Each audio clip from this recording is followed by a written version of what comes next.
Himalaya cotton வேட்டிகள், ஷர்ட்டுகள், wedding celebration. இந்த மஞ்சுமல் பாய்ஸ் அப்படின்ற அந்த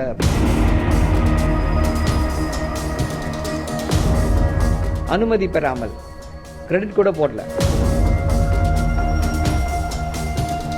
சரி, யூஸ் பண்ணிருக்காங்க, வருவார்கள் என்று பார்த்திருந்தோம். விட்டா இந்த பாட்டை பாடினதே நாங்க தான் அப்படின்னு சொல்லுவாங்க போல இருக்கு. கண்மணி அன்போடு காதலன் நான் எழுதிய கடிதம்னு சொல்லுவாரு. அதற்கு யாராவது காப்புரிமை கேட்கறாங்களா? இல்ல.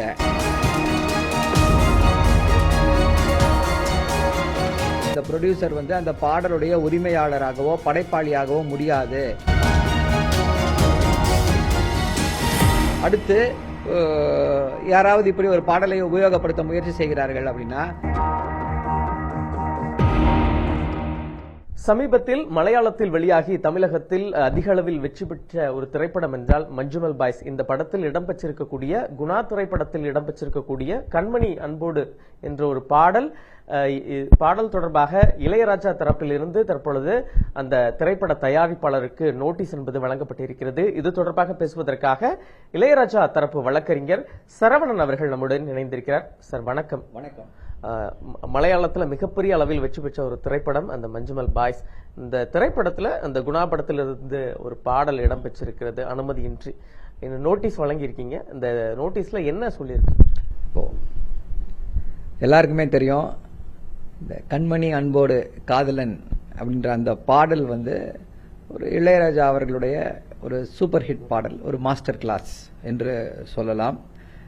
வீடியோ கிளிப்பிங்ஸ் எல்லாம், ஆடியோ கிளிப்பிங்ஸ் எல்லாம் கேட்டிருப்பீங்க. எப்படி அந்த பாடல் உருவாக்கப்பட்டது அப்படின்னு சொல்லி திரு கமலஹாசன் அவர்கள், திரு கங்கை அமரன் அவர்கள், திரு இளையராஜா அவர்கள் இவங்க எல்லாம் சேர்ந்து இது செய்து கொண்டிருக்கக்கூடிய அந்த இதுவும் ரொம்ப பரவலா போயிருக்கோம். நம்முடைய காப்புரிமை சட்டம், இந்தியன் காப்பிரைட்ஸ் ஆக்ட் என்ன சொல்லுது அப்படின்னா, இந்த மியூசிக்கல் ஒர்க் இதனுடைய ஆத்தர், இதனுடைய உரிமை இதனுடைய கர்த்தாவிற்குத்தான், அந்த படைப்பாளிக்குத்தான் சொந்தம் அப்படின்னு சொல்லி தெளிவாக சொல்லியிருக்கு. என்னதான் ஒரு படத்தை ப்ரொடியூஸ் பண்ணாலும், அதற்கு அவர் பணம் கொடுத்தாலும், இந்த மியூசிக்கல் ஒர்க் என்று சொல்லக்கூடிய இந்த பாடல்கள், இசை, இதை அந்த இசையமைப்பாளருக்கு அந்த உரிமை எப்பொழுதுமே இருக்கிறது. ப்ரொடியூசர் தானே உங்களுக்கு பணம் கொடுத்து உங்களை போட சொன்னாரோ, அந்த உரிமை ப்ரொடியூசருக்கு தானே போகணும்னு சொல்லி பலர் கேள்வி எழுப்பி கொண்டிருக்கிறார்கள். ப்ரொடியூசர் பணம் கொடுத்து இந்த பாடலை அந்த படத்துல யூஸ் பண்ணிக்கிறதுக்கு பர்மிஷன் வாங்கியிருக்காரு. ப்ரொடியூசர் அந்த பர்மிஷன் வாங்கிட்டார்ன்ற ஒரே காரணத்திற்காக அந்த பாடலுடைய உரிமையாளராக ப்ரொடியூசர் மாறிவிட மாட்டார். இதுதான் நம்முடைய காப்புரிமை சட்டம் சொல்கிறது. சோ இப்ப இந்த பாடல்கள் இருக்கும் பொழுது இந்த பாடல்களை யாராவது பயன்படுத்த வேண்டும் என்றால் பயன்படுத்தலாம். நீங்க if you are using it for a நான் கமர்ஷியல் பர்பஸ், நான் எக்ஸ்பிளாய்டேட்டிவ் பர்பஸ், நீங்க யூஸ் பண்ணிக்கலாம். இப்போ திருமண கூடங்கள்ல பாடல்கள் பாடுறாங்க, இதுல பண்றாங்க. Of course you can use it. நீங்க அதை வைத்து பெருசா எக்ஸ்பிளாய்ட் பண்றீங்க, பெரிய லெவல்ல நீங்க பணம் சம்பாதிக்கிறீங்கன்னும் போது அப்போ உங்களுடைய அனுமதியை பெற வேண்டும், அந்த படைப்பாளியிடம் அனுமதியை பெற வேண்டும் என்பது சட்டம். அந்த சட்டத்தை இவர்கள் மீறி இருக்கிறார்கள். இந்த மஞ்சுமல் பாய்ஸ் அப்படின்ற அந்த படக்குழுவினர் அனுமதி பெறாமல், கிரெடிட் கூட போடல, அனுமதியே வாங்காமல், அவர்தான் படைப்பாளி என்று தெரிந்திருந்தும், அவர் உருவாக்கிய பாடல் என்று தெரிந்திருந்தும், இசைஞானி அவர்கள் கிட்ட எந்த உரிமையும் வாங்காமல் அந்த படத்தை யூஸ் பண்ணாங்க. சரி, யூஸ் பண்ணிருக்காங்க, வருவார்கள் என்று பார்த்திருந்தோம், வரவும் இல்லை, ஒன்னும் அதை பத்தி எதுவுமே கண்டுக்கல. இப்போ சமீபத்துல நடக்கக்கூடிய அந்த விழாக்கள் எல்லாம் என்ன சொல்றாங்கன்னா, நம்ம பாட்டு எல்லா இதுலயும் பயங்கரமா போயிட்டு இருக்குங்க, இன்ஸ்டாகிராம் ரீல்ஸ்னு எல்லா இடத்துலயும் நம்ம பாட்டு போதுங்க அப்படின்றாங்க. விட்டா இந்த பாட்டை பாடினதே நாங்க தான் அப்படின்னு சொல்லுவாங்க போல இருக்கு. இப்படி ஒரு சூழ்நிலை நிலவி கொண்டிருக்கிறது. இதை மாற்ற வேண்டும். அதாவது தமிழ்நாட்டை பொறுத்த வரைக்கும் அந்த காப்புரிமை, படைப்பாளியுடைய காப்புரிமையை நிலைநாட்ட வேண்டும் என்ற அடிப்படையில் தொடர்ந்து இசைஞானி அவர்கள் இந்த முயற்சிகளை எடுத்துக்கொண்டு வருகிறார். இது எல்லாருக்குமே ஒரு முன்னேற்பாடு, ஒரு முன்னெடுப்பாக இருக்கும். பிரசிடென்ட் என்று சொல்வோம், அது போல இது ஒரு முன்னெடுப்பாக இருக்கும். அந்த அடிப்படையில் இந்த நோட்டீஸ்களை, வழக்குகளை தொடர்ந்து நடத்தி கொண்டும் அனுப்பி கொண்டும் இருக்கிறோம். இந்த நோட்டீஸ் ஏன் காலதாமதமா நீங்க கொடுத்துருக்கீங்க? அந்த படம் வெற்றி பெற்று அதற்கான கொண்டாட்டங்கள் முழுமையா நிறைவடைந்து இப்பொழுது ஏன் சமீபத்தில் வழங்குறது? இது ஏன் எப்போ கொடுத்துட்டாங்கன்றது கொஸ்டின் கிடையாது. அந்த படைப்பாளியுடைய உரிமை அவர்கள் அங்கீகரித்திருக்கிறார்களா இல்லையா என்பதுதான் முக்கியமான கேள்வி. அவர்கள் அங்கீகரிக்கவில்லை. இப்போ சின்ன எக்ஸாம்பிள் கொடுக்க முடியும். இந்த பாடலே எடுத்துக்கலாம்.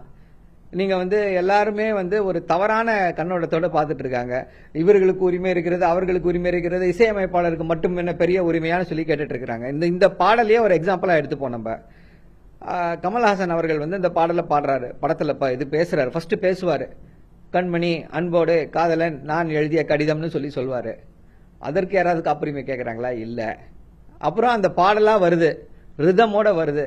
அந்த ரிதம் அதுதான் இசையமைப்பாளருடைய உரிமை, அவருடைய இன்டெலெக்சுவல் ப்ராப்பர்ட்டி. அந்த இன்டெலெக்சுவல் ப்ராப்பர்ட்டியை ப்ரொடெக்ட் பண்ணணும். நம்ம இதுல இன்னும் அந்த விழிப்புணர்வு இன்னும் வரவில்லை. எல்லோருக்குமே அந்த இவர்தான் அந்த படைப்பாளிக்கு உரிய அங்கீகாரத்தை, அவருடைய உரிமையை காப்பாற்ற வேண்டும் என்ற அந்த நோக்கம், அந்த ஒரு எண்ணம் இன்னும் வரவில்லை. அந்த அவேர்னஸ் வரணும். இதுவும் இது போன்ற அந்த விஷயங்கள்ல, இந்த வழக்குகள்ல, இந்த நோட்டீஸ்கள்ல இருக்கக்கூடிய மிக முக்கியமான காரணம். இந்த பிரச்சனை நீங்க சொன்ன மாதிரி ஒரு பக்கம் இந்த காப்புரிமை விஷயம் போயிட்டு இருந்தாலும், மறுபக்கம் இந்த காப்புரிமை தயாரிப்பாளருக்கு தான் சொந்தம்னு சொல்லிட்டு ஒரு தரப்பினர் அவங்களுக்குள்ளேயே வேற இசையா பிரச்சனையா இருக்கட்டும் அதுல பேசிட்டு இருக்காங்களே. ஆனா நீங்க சொன்ன மாதிரி காப்புரிமை சட்டம் தெளிவா இதை மட்டும் தான் சொல்லுங்க. அப்சல்யூட்லி.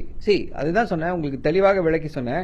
இப்ப ப்ரொடியூசர் ஒரு பாடலுக்காக பணம் கொடுக்கிறார் என்றால், அந்த பாடலை அந்த திரைப்படத்திலே பயன்படுத்திக் கொள்வதற்காக கொடுக்கக்கூடிய பணம் அது.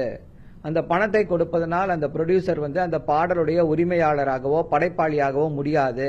கிரியேட்டிவிட்டி, அந்த கிரியேட்டிவிட்டி, அந்த இன்டெலெக்சுவல் ப்ராப்பர்ட்டி, அதற்குத்தான் முக்கியத்துவம் கொடுக்கிறது. அதுதான் சிறந்தது அப்படின்னு சொல்றாங்க. அந்த அடிப்படையில வேறு யாருமே உரிமை கோர முடியாது. அந்த அடிப்படையில தான் இந்த நோட்டீஸ்கள் அனுப்பப்பட்டு கொண்டிருக்கிறது. இப்ப இனிமே செய்ய மாட்டாங்கல்ல, இனிமே கேட்பாங்கல்ல யாராவதுன்னா. இப்போ அடுத்து யாராவது இப்படி ஒரு பாடலை உபயோகப்படுத்த முயற்சி செய்கிறார்கள் அப்படின்னா என்ன யோசிப்பாங்க? ஏற்கனவே நோட்டீஸ் போயிருக்கு சார், நம்ம இதை விடக்கூடாது, நம்ம போய் இசைஞானி கிட்ட போய் ஒரு பர்மிஷனை வாங்கிப்போம், இல்ல அந்த என்னவோ பேசி ராயல்ட்டியோ என்னவோ இது பண்ணிப்போம் அப்படின்ற அந்த ஒரு விழிப்புணர்வாது வருது இல்லையா? சோ இது ஃபர்ஸ்ட் ஸ்டெப். கண்டிப்பாக இது தொடரும். படக்குழு அந்த தயாரிப்பு நிறுவனம் இது வரைக்கும் எது பதில் சொல்லியிருக்காங்களா? இல்ல, இது வரைக்கும் ஐ திங்க் பதில் எதுவும் வரவில்லை. பார்ப்போம், பொறுத்திருந்து பார்ப்போம் என்ன பதில் சொல்றாங்க. உங்களுடைய விரிவான பதில்களுக்கு நன்றி சார். புதிய தலைமுறைக்காக ஒளிப்பதிவாளர் தங்கதுரையுடன் செய்தியாளர் விக்னேஷ் முத்து.